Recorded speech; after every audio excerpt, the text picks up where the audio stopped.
کچھ لوگ پوچھتے ہیں کہ ویکسینیشن کرنے سے کوئی ڈی این اے سنا ہے وہ ڈی این اے میں کوئی جاتا ہے اس سے کوئی فرق پڑ جاتا ہے، اپنی جنریشن کو آگے نہیں بڑھا سکتے. جو ویریئنٹ چینج آ رہے ہیں اس کے یو کے ویریئنٹ ہیں اور ویریئنٹ 6-7 ویریئنٹ آ چکے ہیں، کیا اس کے اگینسٹ بھی افیکٹ کرے؟ کیا یہ فار لائف ہے؟ دس از کویشچن مارک. ایک اور لوگ سوال اکثر پوچھتے ہیں کہ ڈاکٹر صاحب ہمیں تو کووڈ ہو چکا تو کیا ہمیں اس ویکسینیشن کو لگانا ہے؟ جن لوگوں کو الرجیز ہیں کیا یہ ویکسین ان کے لیے محفوظ ہے؟ ایک تو یہ ہمیں بتا دیں کہ اس ویکسین کے لانگ ٹرم ایفیکٹس کیا ہو سکتے ہیں، کیا اس ویکسین سے کرونا وائرس کسی شخص کو ہو سکتا ہے؟ آخری سوال ہے کہ کیا اس ویکسین سے اس وبا کا حل نکل آئے گا؟ بسم اللہ الرحمن الرحیم. میرا نام ڈاکٹر عرفان ملک ہے. میں لاہور جنرل ہاسپٹل میں ایز ایسوسیٹ پروفیسر پلمونالوجی کام کر رہا ہوں اور for the last 1 year focal person corona بھی کام کر رہا ہوں. آج آپ سے لوگوں سے بات کرنے کا بیسک ہمارا مقصد تھا کہ ہم کووڈ اور اس کی ویکسین سے ریلیٹڈ کچھ ایشوز جو ہم سننے میں آ رہے ہیں اس کے بارے میں تھوڑی سی کلیریفیکیشن کر دی جائے. ویکسینیشن جب آ رہی ہیں اور ہمارے یہاں بھی الحمدللہ وہ اسٹارٹ ہو گئی ہیں تو مختلف قسم کی ڈبیٹ اسٹارٹ ہو گئی ہیں کہ یہ ویکسینیشن کروانا ضروری ہے یا یہ نہیں کروانی چاہیے، یہ اچھی ہے، اس کا یہ سائڈ افیکٹ ہے. تو آئی ول ٹرائی کہ اس کو ہم تھوڑا سا شارٹ فارم میں سمرائز کریں. پاکستان میں کرنٹلی جو ویکسینیشن اویلیبل ہے for health care worker, Sino form ہے، چائنا کمپنی ہے. بہت ریزرویشن ہے ہمارے ہیلتھ کیئر ورکر کی کہ پتہ نہیں یہ ایسی ویکسینیشن ہے جس سے کچھ ان یوزول سائڈ افیکٹ ہو رہے ہیں. تو ایسا نہیں ہے. جو یہ ویکسینیشن کا پروسیس ہے یا یہ اس طرح کی ویکسینیشن یہ پہلی دفعہ دنیا میں انوینٹ نہیں ہو رہی یا نہیں بنائی نہیں جا رہی. کوئی ایسا ان یوزول سائڈ افیکٹ ایسا نہیں ہے جس کی وجہ سے ہم کو اپنے آپ کو اس ویکسینیشن سے دور رکھیں. کیا اس کے کوئی سائڈ افیکٹ ہیں؟ تو اس کے سائڈ افیکٹ یوزلی لوکل ہوتے ہیں. لوکل کا مطلب ہے کہ جس ایریا میں یہ لگا ہے اس ایریا میں تھوڑی ریڈنس ہو سکتی ہے، ایچنگ ہوگی، پین ہو سکتا ہے. کچھ لوگوں میں اس سے ہلکا پھلکا ٹیمپریچر رہا، کچھ لوگوں میں ڈیزیز بھی ہوئی، لیکن یہ سب چیزیں جو تھی یہ انڈر کنٹرول تھی. سیریس سائڈ افیکٹ جو ہیں وہ بہت کم لوگوں میں دیکھیں. ایک ڈیٹا آپ سے اگر میں شیئر کروں، یو ایس اے میں اگر آپ دیکھیں پر ڈے جو ڈیتھ تھی وہ 2000 تھی. اگر ہم اس کے ایڈورس افیکٹ سیریس دیکھیں ویکسینیشن کے تو 1 in 1000 یا 1 in 1 ملین ہے. تو اتنی ڈیتھ کے برعکس اگر خدا نہ خواستہ ایک ان یوزول سائڈ افیکٹ ہے تو ہم ایز اے ڈاکٹر سمجھتے ہیں کہ وہ اتنا سگنیفیکینٹ نہیں ہے کہ ہم اپنے آپ کو ویکسینیشن سے دور رکھیں. ویکسینیشن ہی وہ چیز ہے جس سے ہم اس ڈیزیز کو ایریڈیکیٹ کر سکیں گے. کیونکہ پریونشن کا جو ہم نے کرنا تھا وہ ہم نے اپنے حالات 1 سال میں دیکھ لیے ہیں کہ الحمدللہ ہمیں کسی ایس او پیز کا کوئی سروکار نہیں، ہم نے اپنے ایس او پیز کو کوئی لفٹ نہیں کرانی اور جیسے ہم ہیں ویسے روٹین رکھنی ہے. تو آپ کوشش کریں کہ ویکسینیشن کی طرف ہم سب لوگ جائیں، پریفریبلی ہیلتھ کیئر ورکر، کیونکہ ان کا ایکسپوئر بہت زیادہ ہے. اور ریسنٹلی جو میں نے ری انفیکشن کیسز بھی دیکھے انٹرسٹنگلی وہ بھی میں نے موسٹلی ہیلتھ کیئر ورکرز میں دیکھے. سو ان کو with out any second thought vaccination میں جانا چاہیے. اور جو اولڈ ایج کے لوگ ہیں وہ جو گورنمنٹ نے دوسری ویکسینیشن کا کہا ہے ان کو وہ لگا لینی چاہیے. کچھ لوگ پوچھتے ہیں کہ ویکسینیشن کرنے سے کوئی ڈی این اے سنا ہے وہ ڈی این اے میں کوئی جاتا ہے اس سے کوئی فرق پڑ جاتا ہے. تو یہ سارے میتھس ہیں. کچھ لوگ کہتے ہیں انفرٹیلیٹی یعنی آپ اپنی جنریشن کو آگے نہیں بڑھا سکتے، یہ بھی سارے میتھس ہیں. یہ باتیں قطعاً اس کے سائڈ افیکٹ میں شامل نہیں ہیں.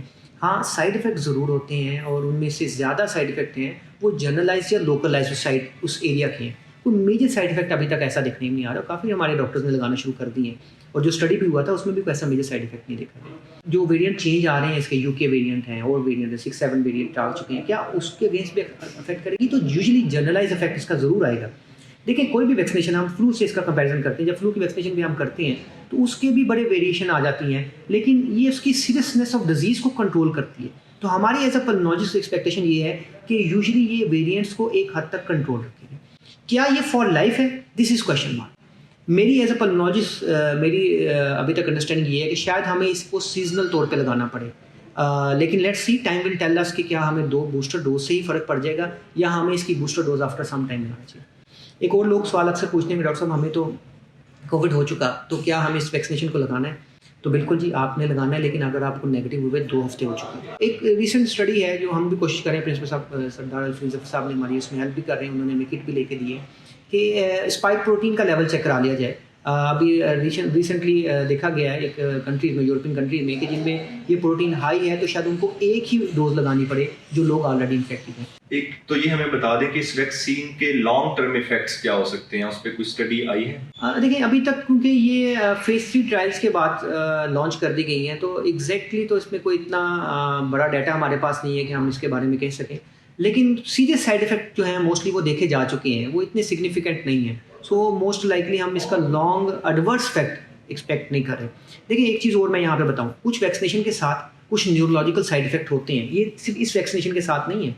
لیکن وہ جب لاکھوں یا ہزاروں میں ایک ہوں تو اس کی بیس پہ ہم یہ نہیں کہہ سکتے کہ اس ویکسینیشن کو نہ لگایا جائے. تو یہ کچھ انیوژل سائڈ افیکٹ ہم ایکسپیکٹ کر رہے ہیں. کہ جن لوگوں کو الرجیز ہیں کیا یہ ویکسین ان کے لیے محفوظ ہے؟ دیکھیں الرجی کسی بھی اگر ڈرگ سے ہے تو آپ کو اپنے ڈاکٹرس کو جو لگا رہے ہیں ان کو بتانا چاہیے کہ ہمیں اس ڈرگ سے یا اس چیز سے الرجی ہے. وہ اس کی پریونٹیو جو اکوپمنٹ ہیں جو چیزیں ان کو چاہیے وہ ہمارے پاس یوزلی جیسے ہمارے سینٹر میں اویلیبل ہے وہ وہ بتا دیتے ہیں کہ جی ہمارے پاس اویلیبل ہے, you can go for that. Specific allergen اگر آپ کو پتہ ہے کہ جی مجھے اس چیز میں جو اس میں ڈالا ہوا ہے اس سے الرجی ہے تو پھر ضرور ہم کہیں گے کہ جی آپ نہ لگائیں. لیکن آپ کو ایک جنرلائز اگر الرجک فارم ہے تو ڈاکٹر کو ضرور بتائیں سو دیٹ وہ ایمرجنسی کٹ ریڈی رکھے, کیونکہ جو بھی ریورس افیکٹ ہوتا ہے وہ یوزلی ہماری جو میڈیسن اویلیبل ہے ان سے ریورس ہو جاتا ہے. کیا اس ویکسین سے کرونا وائرس کسی شخص کو ہو سکتا ہے؟ ہاں, دس از ویری گڈ کویشچن جی. لوگ پوچھ رہے ہیں کیا اس ویکسینیشن سے کرونا وائرس ہو سکتا ہے. تو جیسے میں نے آپ کو بتایا کہ کچھ ویکسین ایسی ہیں جو وائرس کو ان ایکٹیویٹ کر کے بنائی گئی ہیں. سو بالکل جی, کچھ لوگوں میں یہ ایکٹیویٹ ہوتا ہے لیکن وہ مائلڈر فارم میں ہی رہتا ہے, کسی میں وہ سیریس فارم میں نہیں جاتا. ٹھیک ہے, سو یہ دیکھا گیا ہے ان ویکسین سے جن میں ان ایکٹیویٹڈ وائرس ہم نے یوز کیا. آخری سوال ہے کہ کیا اس ویکسین سے اس وبا کا حل نکل آئے گا؟ دیکھیں جتنی بھی وبائی امراض ہیں, آپ چکن پاکس کو اٹھائیں اور باقی چیزوں پولیو کا آپ لیں, ٹھیک ہے, ہم لوگ اس کو ریڈیکیٹ نہیں کر سکے لیکن دنیا میں اس کا علاج تو اینڈ میں یہی نکلا کہ پولیو کی ویکسین لگا دیجیے.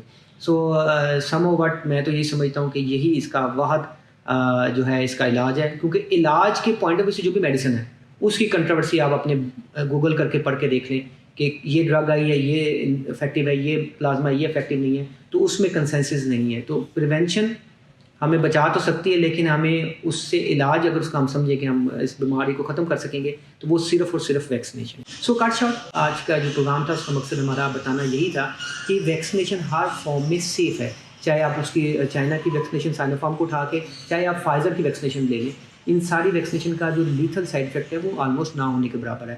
سو ہم سب لوگوں کو بغیر کسی ہچکچاہٹ کے ویکسینیشن کی طرف ضرور جانا چاہیے, کیونکہ اس بیماری کا ایک بہت جو حل ہے وہ ویکسینیشن ہی ہے. Thank you so much.